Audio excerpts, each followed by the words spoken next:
Hey, this is your favorite tech with another tutorial. Be sure to check us out on our website or text us if you need tech support.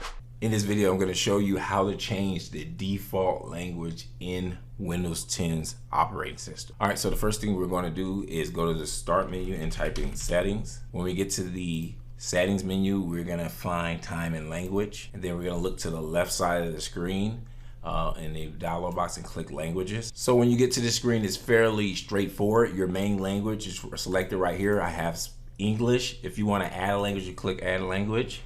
Right, and let's say we're going to do Spanish. You select the language you want to add, press next. It's going to ask you, do you want to install a language pack or the handwriting pack? So there's different packs you can install, and if you check this box, it'll set that new language as the actual preferred language that your actual Windows would show up in. So you do get that question, click install, follow the instructions. That's pretty much it.